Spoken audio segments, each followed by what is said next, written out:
Well, hey, everybody, we've got a very special program coming your way right now, hard-hitting, to the point, direct.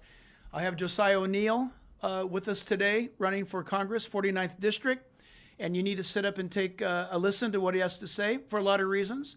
But one of them is he's a U.S. Army combat veteran, medic, if I remember right. He has served in the diplomatic security high threat services to our key officials. I know that he provided security for a friend of mine by the name of Secretary Mike Pompeo.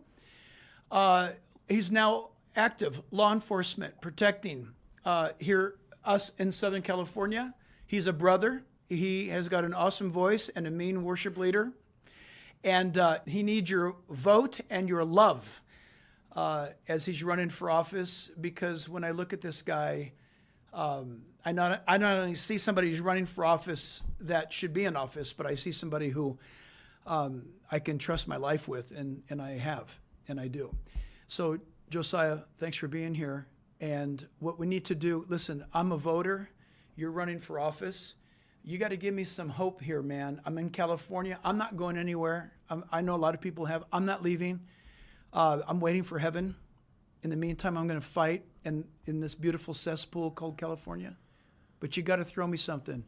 Why should somebody vote? Why should somebody get in the fight? Why are you in the fight? Absolutely. Well, thanks for having me, first of all. You bet. So I guess the ray of hope would be that we know how to fix the problems. We know exactly what we need to do. The question is, will people exercise their civic right and go and vote?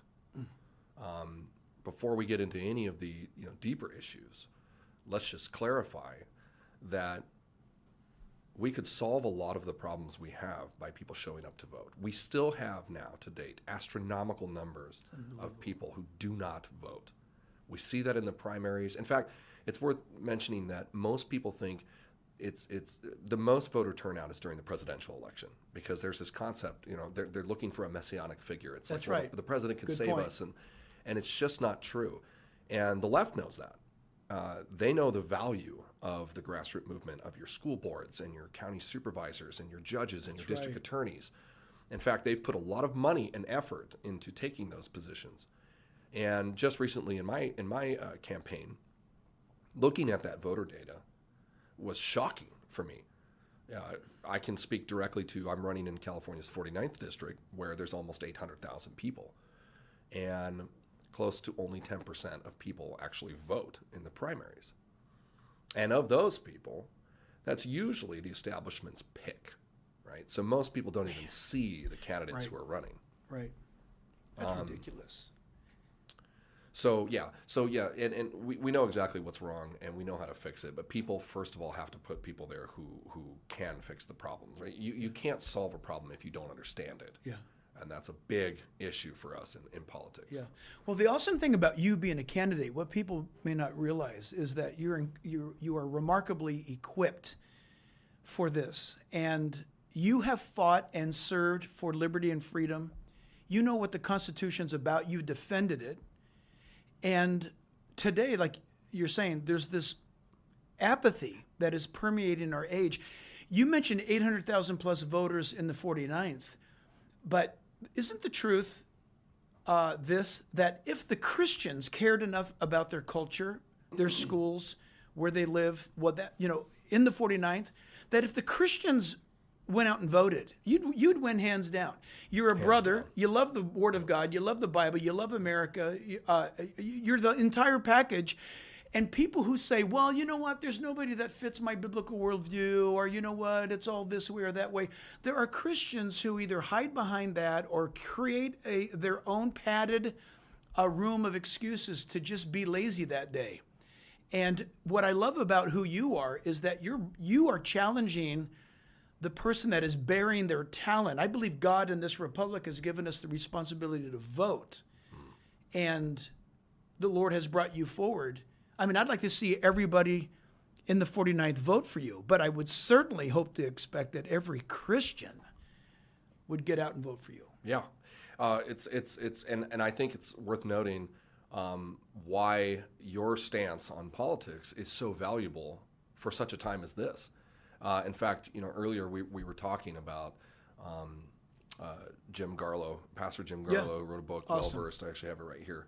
Great man. Biblical answers to today's tough issues. And I noticed just in the very beginning that he's talking about some polling that he did through a different study, and Pew Research also confirmed that recently Christians want to be more involved in politics. That's right. And it was surprising to see that the reason they weren't was not because lack of desire or because they didn't care. It was that they didn't know what to say.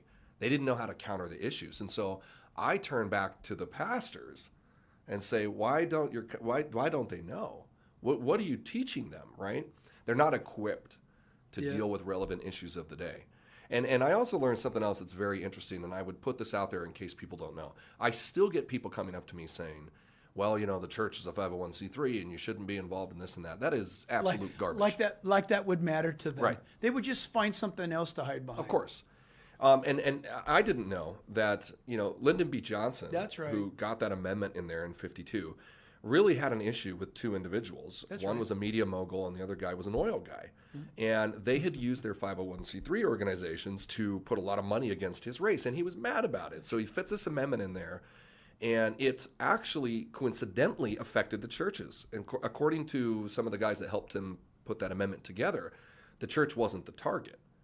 Now, there's actually 29 different categories of 501c3s. That's right. But only 3 of them are barred from engaging in politics according to the Johnson Amendment, and one of those 3 happens to be the church. That's, of course, and you know this, and I'm talking to the wider audience, but we give them the permission Yeah. to bar or ban us, which is this. The Johnson Amendment is absolutely unconstitutional. It's a pure violation of the First Amendment. Absolutely. There are organizations that we work with, ADF and others, that are challenging that all the time. We send politically incorrect sermons to the IRS and the Department of Justice to provoke a lawsuit. This has been going on for decades, but they won't pick it up because it'll go straight to the Supreme Court. It's a clear And violation that's what of we're the First trying to do. Amendment. We're trying to get to the Supreme Court so we can get the Johnson Amendment destroyed because it can't hold an ounce of water.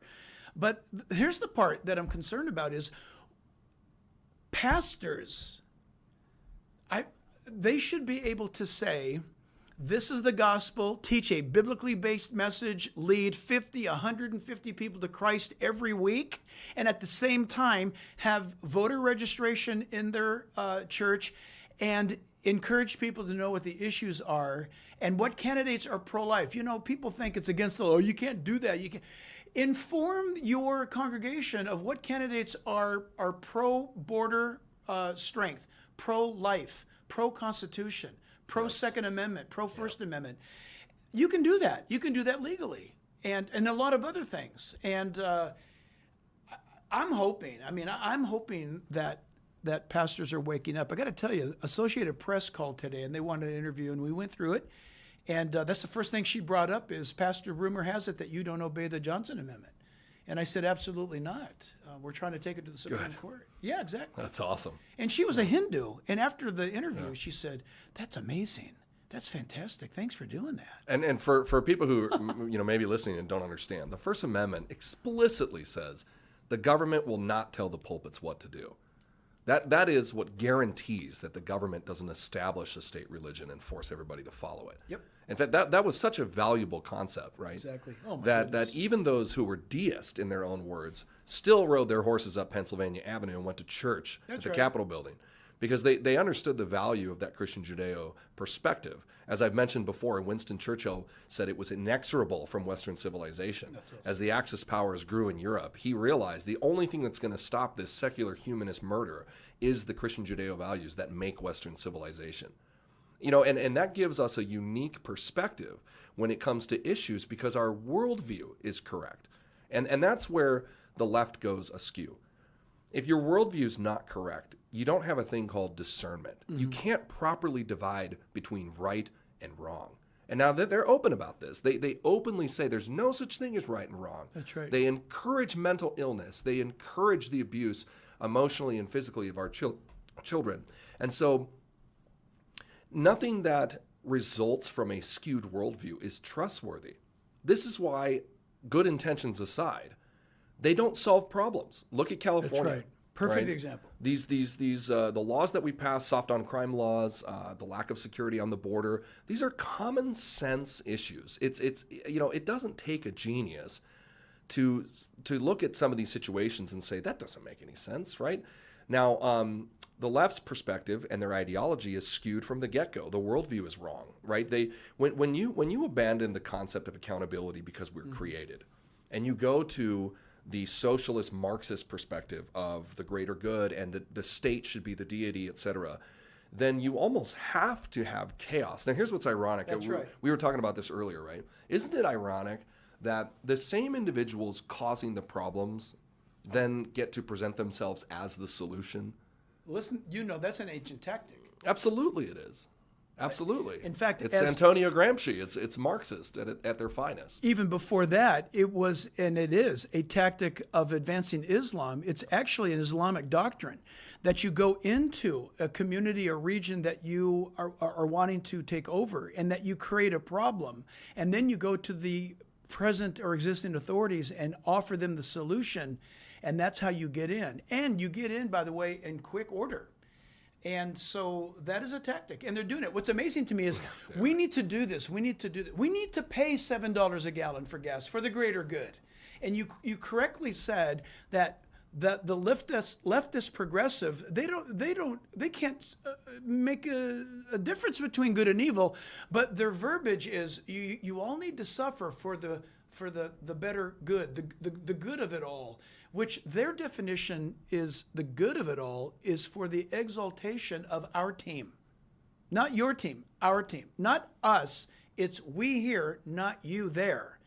And California is such a quintessential example of what's wrong and how to govern wrongly that we just saw the other day on Breitbart, headline news. It was Kamala Harris and Gavin Newsom holding up their hands together, and Gavin Newsom's quote was, "I have no doubt that Kamala Harris will be the next president of the United States." Yeah. What does that mean? Read between the lines. Kamala Harris will be the next president of the United States, and Gavin Newsom's the vice president. Those are two people from California, from the Bay Area. What more of a warning do you need to have that we're heading in the wrong direction? But we can change that if people vote. They got to register to vote, and they got to get out and vote. But listen, so everything's wrong in California. Tell somebody why they should still practice voting. Well, it's like what I said, right? We properly identified the problem, so now we know how to solve it, right? We know what's behind the transient solution because our worldview is correct. We know that accountability is necessary. We know that it's not so much the fact that people don't have physical houses as much as it is 50% drug addiction and 50% mental illness. That's right. We know that we need to make the conservatorship process easier so that we can actually help people. We're essentially reversing all the purposeful damage the left has done to California to breed dependency, because as our founder said, dependence breeds subservience. That's right. And so that's what they're playing out right now. And because we know that, we can stop it. We can make a difference. At a minimum, we can educate and use the platform to inform people, because an informed people are a dangerous people. That's right. And the left doesn't want people No informed. way. They want to keep them down and subservient. And California is a perfect example of that, where California destroys us with taxes and overburdens us with things like the gas tax, and then turns around and says, this is why you need to vote for us, because the gases are high. I mean, if that's not just the dumbest thing I've ever heard. It's very, if you step back 250 years ago, it's England and colonies all over again. Absolutely. Just like that. If Gavin Newsom declaring he has a $97 billion surplus was the most offensive thing that I've heard recently, because he proclaimed it as if it was some kind of point of pride. Right. And all I heard was, you stole $97 billion by overtaxing people without representation. And our roads are still messed up. He didn't spend it. Crime is through the roof. Through the roof. Fentanyl overdoses are out of control. Human trafficking is out of control. The roads aren't fixed. I mean, the people are fleeing California by the thousands, moving to places like Middle Tennessee to chase the American dream that's no longer possible in California. Right. But he wants to talk about how much money he's taken. Right. It's not his money. It's our money. What's going to have to happen for the unthinkable? For some people, it's even the unprayable act that California could actually come back. What is it going to take? What's going to happen? The churches have to wake up. Yep. Bottom line, the numbers are pretty bad. Right? Yes. It's roughly 50% of professing Christians never even register to vote. Yeah, pathetic. But burying their talent, by the way. Yes. That's exactly what Jesus warned about. Don't bury your light or your talent under a basket. That's exactly what they're doing. Yes, absolutely.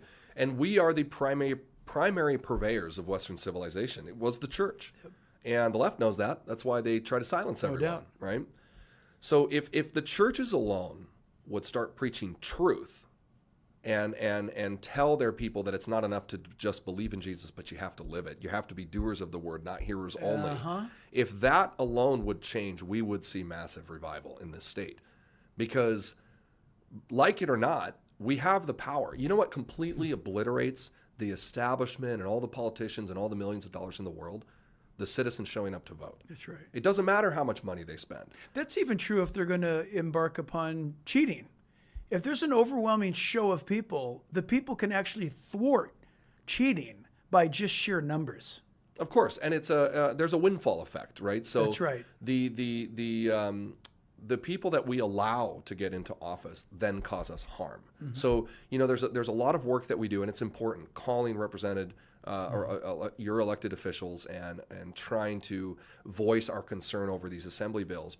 But right. we need to kind of take a step back and say, if we stop these people from getting elected in the first place, there wouldn't be so much suffering to protest.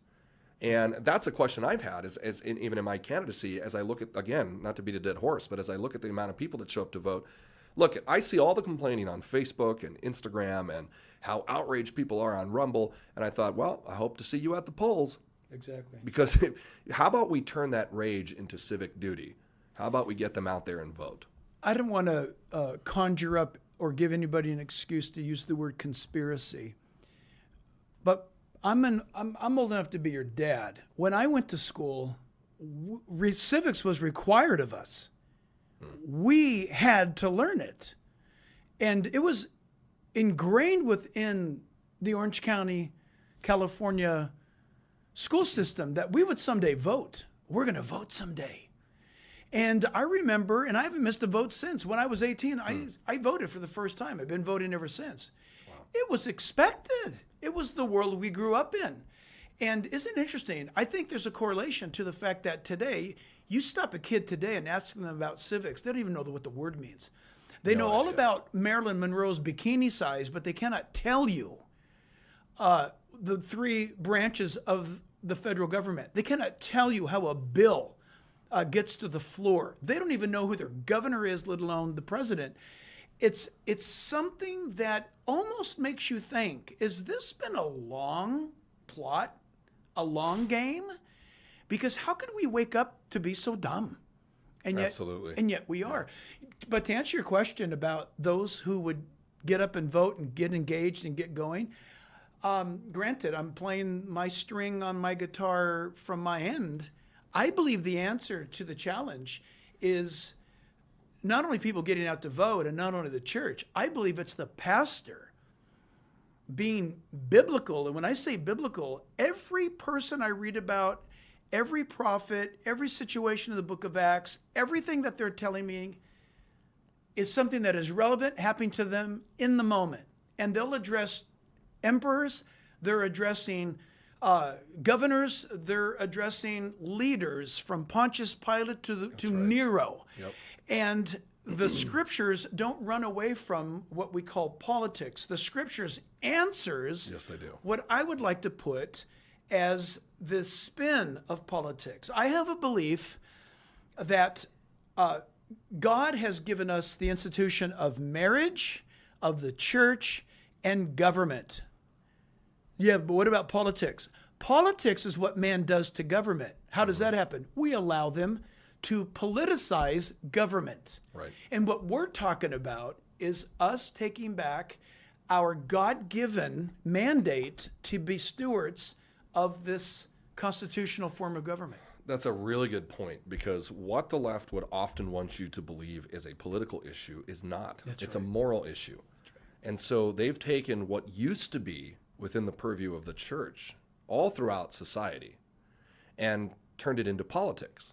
when really laws like Prop 47, which we Sure. beat to death all the time, Right. you know, not holding criminals accountable for stealing, those are moral issues. That's right. And the church should stand up for what's right, not for being dismissed by politicians who have convinced them to be ineffectual. And it's a great point about the branches of government, because yes, we do have the judicial, the executive, and the legislative, but we also have an often less talked about and powerful component, which is the voting process. And even though we wouldn't consider it a branch, it is certainly a method Well- by which the citizens hold people accountable. Because look, all of these laws that we complain about, they come from people who were elected. So these elected officials make really big decisions, like when we go to war and how much money they take out of your pocket and Absolutely. how we respond to national emergencies. And that power is in the voter's hand. I love that. So I love that. The three branches really answer to the trunk, absolutely. which is we the people. Yep. That's well said. Good job. Because in a you know, it's often heard, you know, and you hear this all the time. People say we're the government for the people, by the people. But what that actually means is what makes us different than an oligarchy or the kings and queens of England. What makes us different is that here we are the government. That's right. We govern ourselves. So we let people go to D.C. to oversee some That's things. right. And if they mess up, we hold them accountable. Supposed to fire them. And they're done. That's right. So this is clearly a deeper, and there's a spiritual side to that, where the enemy came in and convinced the church to be completely ineffectual in their society, and where now you have the church looking to the social sciences for answers instead of the Word of God. Exactly. The pastor should be the clarion watchman that's informing his church regarding biblical application to the issues that the people are dealing with every day. Yeah, Be it- absolutely. I mean, seriously. I mean, even this taxes, the tax deal. I mean, we don't usually talk about it. We just pay them. But now here in California, it's getting so obscene that it's actually, like our good friend Bob McEwen tells us, that there's only two people who can rob you: a guy with a gun or the government. And in California, the guy that has a gun, he doesn't even have the wherewithal to rob you anymore. He can't afford the gas to get to you to rob you. I mean, it's unbelievably nuts. It's absolutely ridiculous, and it is a long game. And conservatives need to learn that this takes time and dedication. The left's been at this for a long time, right? I mean, Yep. Cleon Skousen wrote The Naked Communists, which outlined 45 points the communists were trying to achieve against Western civilization. And if you were to skip forward to today, because I don't remember the exact year that he wrote that. It was late 40s, 50s when he wrote that book, The Naked Communists. But if you skip forward to today, you'll see that they've accomplished virtually every single point that was aimed at attacking the foundations of the United States, right? Even Stalin knew that America was based on faith, on patriotism, and family. And he said, if you can take down those three, America will fall within itself. And so what's wild is that the Democrats have essentially completely adopted that platform. All of their issues center around degrading in order to cause that dependency, which then leads to subservience, right? So let's not empower people in inner cities. Let's not take our problem neighborhoods and teach them how to work, teach them accountability. Let's educate them. No. Let's keep them dependent on the government, the left says, and so that we can depend on them for votes and we increase in power. Yeah, absolutely. And the church is a wall to that, because we do not believe that we are ultimately accountable to the state. That's We're right. accountable to God. Right. And the founders believe this too. That's why we have right. inalienable rights, which they believed came and were endowed upon us by a creator, not the government. They don't give us our rights. They protect them. Yep.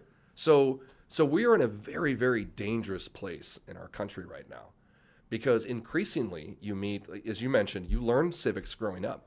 I would challenge anyone to go out on the street and ask anyone, let's just pick a number, 35 and younger, if they understand civics or voting. I would wager that most people in that age category would say we don't vote, or That's I don't care about politics. Right.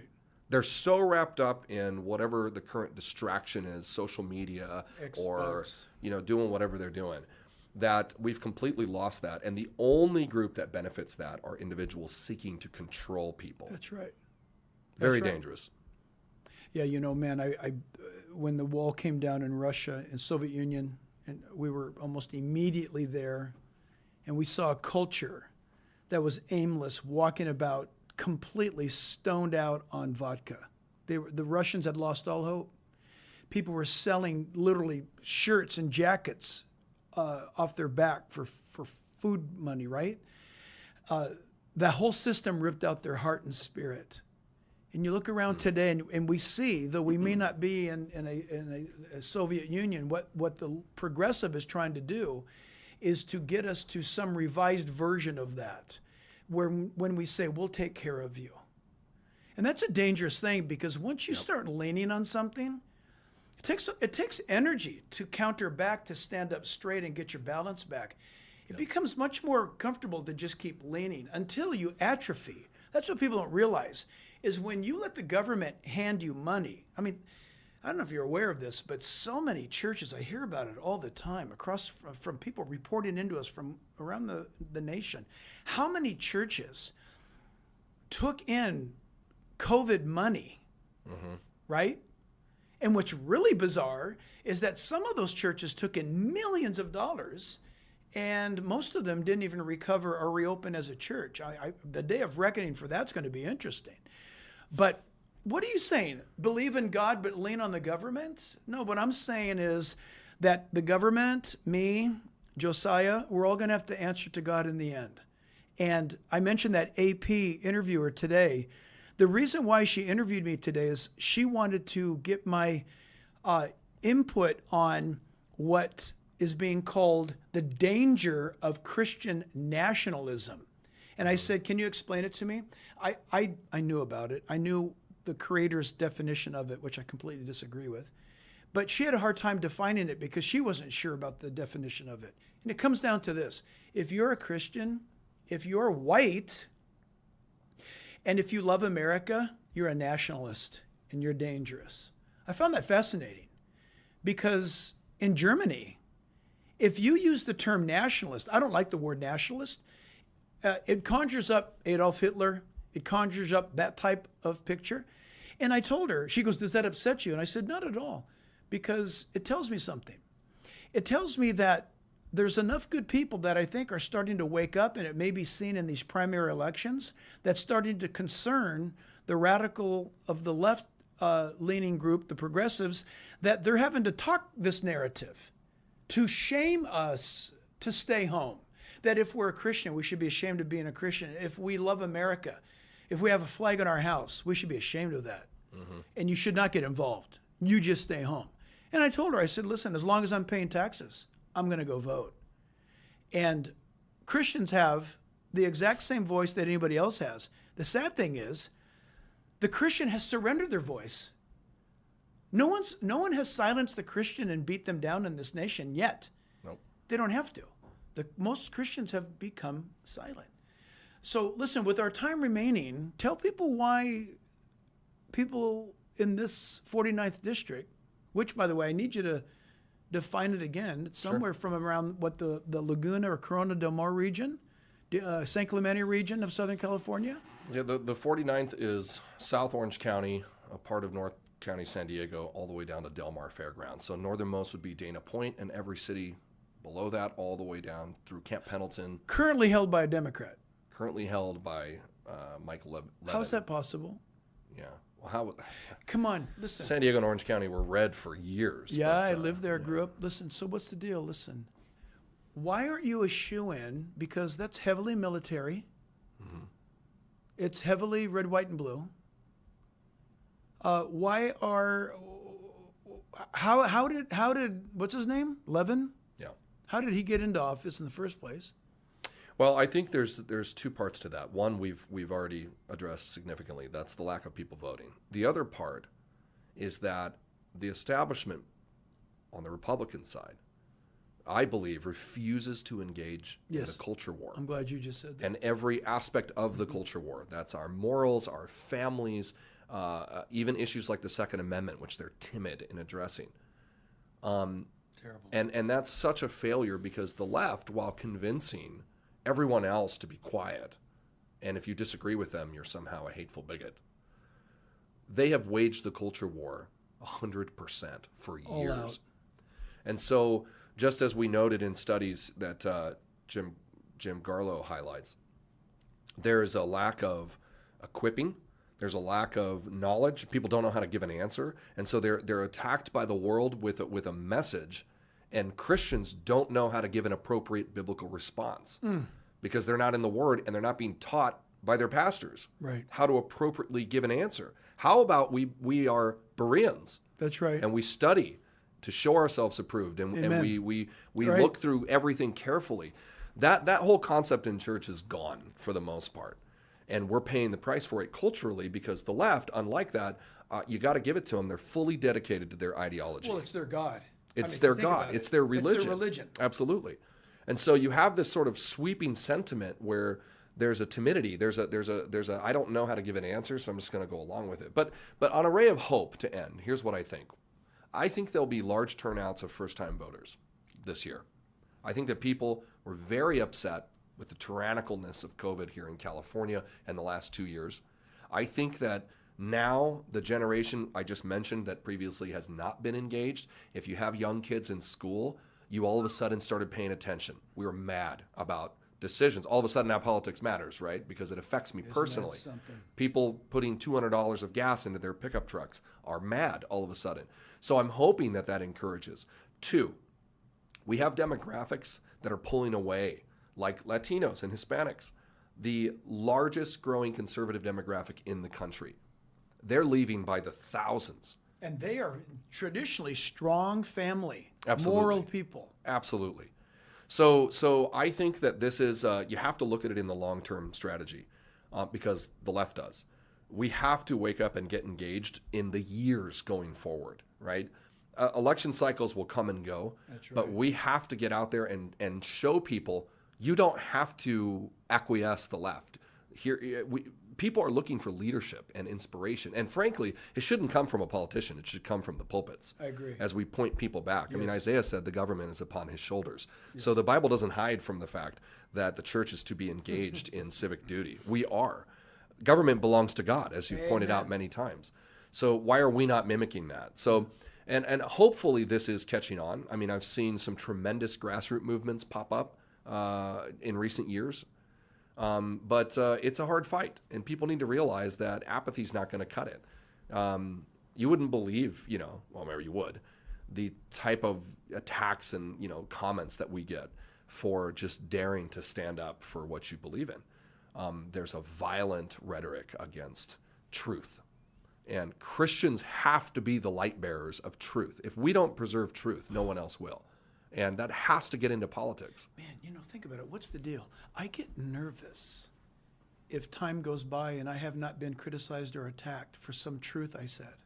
That should be a cue. I get nervous. Yeah. If I am not in trouble for having said something that is right, if I say something like, God requires us to preserve the life of the unborn, and I'm telling you, when people get upset at that, I know I'm right over the target.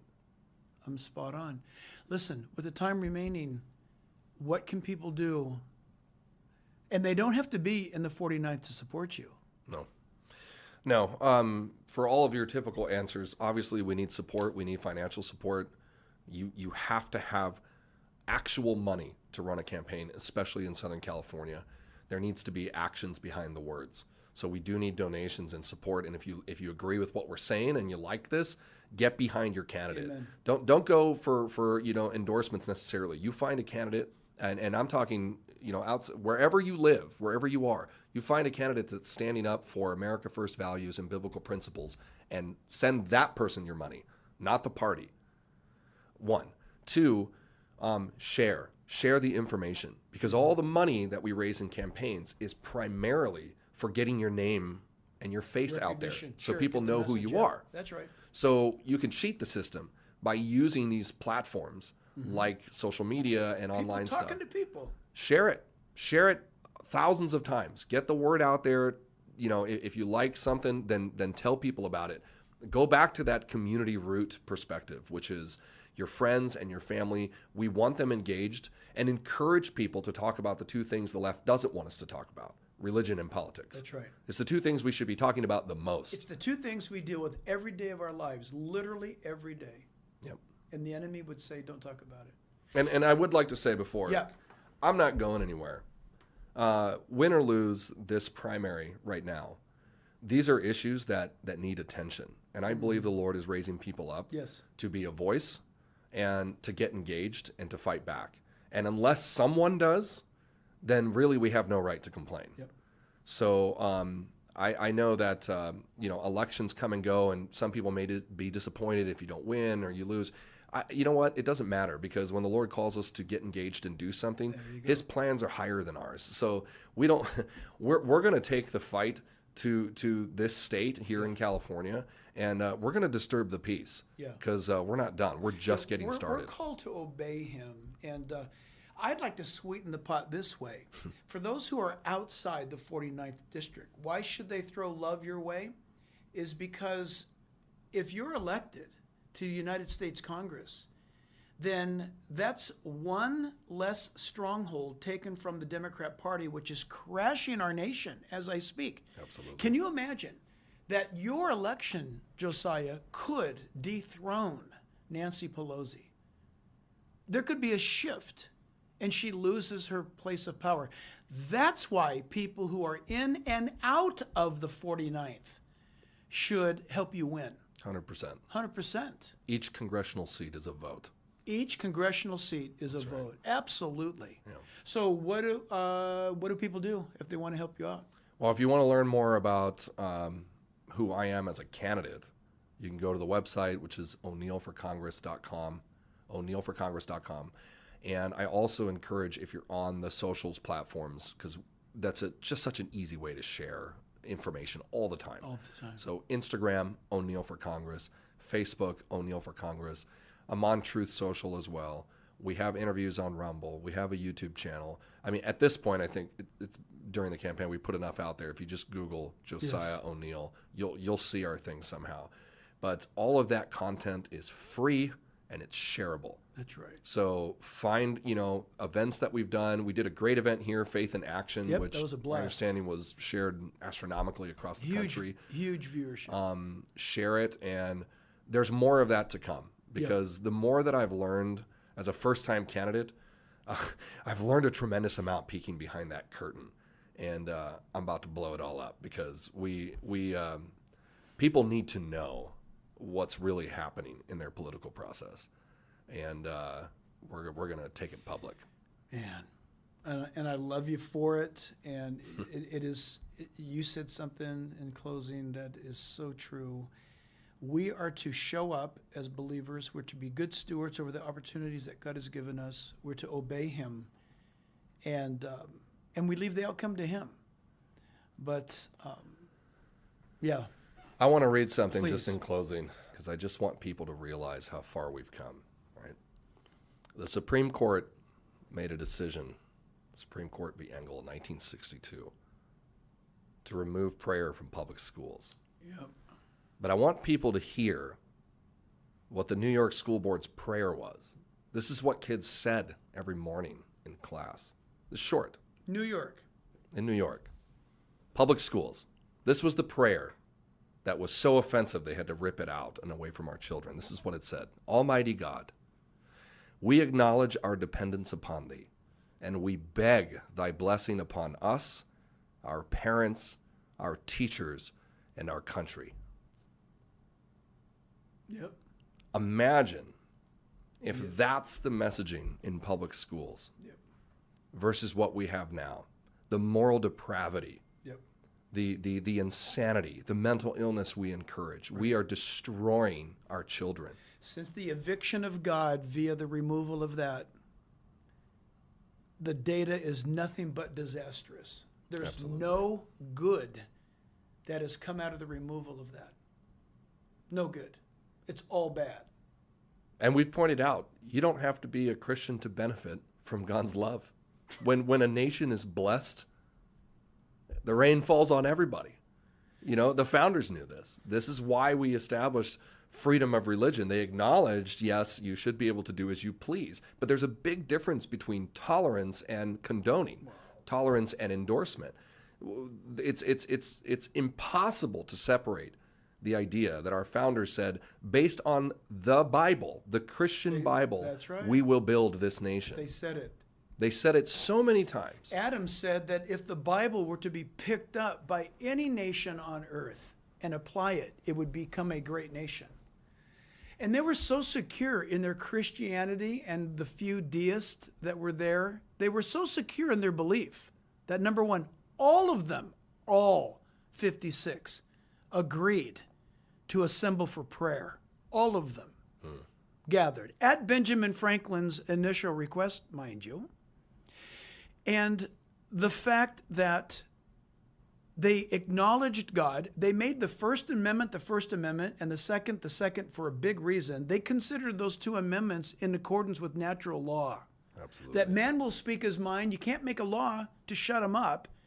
And the Second Amendment is man will always protect himself when pushed. That's right. And that's a fact. They recognized that, and here's what's brilliant, is that they established what is referred to as a secular nation, meaning that we are not a Baptist nation. We're not a Catholic nation. Our founding fathers were so secure in their relationship with God that they created a government and rights that even if you were an atheist, you had the exact same rights as the Congregationalist or the Anabaptist. That's right. Or the Presbyterian. It's genius. It never happened before in the history of man. And people want to beat up our founding fathers and or say that they were not believers. The greatness of this nation was they were so secure in their faith that they invented a great nation knowing not everybody's going to be a believer. We're right. cool with that. But we want to make sure that every believer and non-believer has the exact same rights. That came from heaven. Think about that thinking. Is absolutely spectacular. Absolutely. That's why there was a tree in the Garden of Eden, right? Yeah. He put choice there in the very beginning. Choice. It's absolutely correct, and I hope and think that more and more people are waking up to the fact, just that point alone. And to those who may listen who are not Christians or don't care to or have never been to church, I hope that they're realizing that a Christian Judeo-America is better than a Marxist totalitarian regime, and that the two are inseparable. Are we so arrogant to think that we know better than those in the past who have already learned this? Apparently we do think we are. Some people do. So I don't know if people know this either, but a vacancy is always filled. A vacuum is always replaced, right? So let's give them what they want, hypothetically. And I know we're going over time here now, but hypothetically, everybody who thinks we're the big, mean, bad white guys in this world and we ought to go away. So, okay, we'll go away. Let's just all leave. So the Judeo-Christian worldview people up and leave. What are you going to replace it with? What's going to fill the void? I'll tell you what's going to fill the void. It's what filled the void in many countries in the world where Christianity was either driven away or conquered, and that's Islam. Think about it. Islam is right now replacing Christianity in Europe. The great churches and cathedrals of yesteryear's Christianity in Europe, many of them are mosques now. And there is no Judeo-Christian jurisprudence in Islam. There is no Judeo-Christian freedom and rights in Islam like they are present in Christianity. So be careful. The very thing that you curse and hate, it's probably because you don't understand it. But we're not even asking you to be a believer. Like you said, it's choice. Yep, absolutely. But the world knows. It's funny. People outside, look, you grew up in a foreign country. You knew growing up that America was the best hope on the planet. And we're close to losing all that. I hope that that's not the case. Look, I'm old and I'm going to see Jesus soon, but I got grandkids, man. Yeah. And I'm fighting for what's right because I've got grandkids. Oh, that's a good point, because what I think the final straw, though there were many things that led me to run for Congress, the final straw was looking at my children Absolutely. and what's happening in the world and saying, this is where we draw the line. And I do want to mention something real close here. I know we're finishing. There was a man named Polycarp. Mm-hmm. And I think more Christians need to be acquainted with him, right? Here's a guy who historians, working out the chronology, estimate that he was probably in the church in Smyrna around the time when Revelation addresses that letter to Smyrna, that Polycarp probably heard that message being read, Yeah. and where they said, many of you will be imprisoned or you'll be Yeah, persecuted for your faith. I don't know if Polycarp thought about that at the time.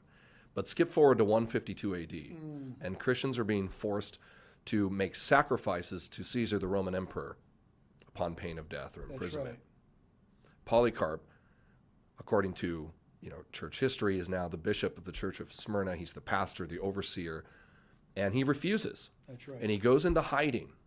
That's how much he believed in what we're talking about. Right. He goes into hiding, but the Romans find him.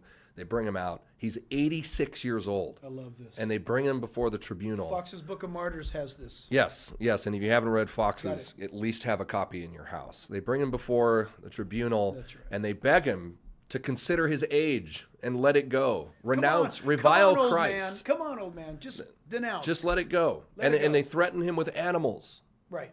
And he said, I bid them come. Bring the animals then. And the emperor was so mad that they said, we're going to burn you to death, right? And Polycarp said, you don't need to tie me up because I'm going to stand right there. I'm not running. And, of course, if you don't know the end of the story, Polycarp was killed. Yep. He's martyred. Actually, the flames, because the wind was blowing, are blowing the flames away from him, and it was taking him more time to die. Right. And a Roman soldier actually stepped forward and ran him through with his sword. Yep. Now, I'm listening to that.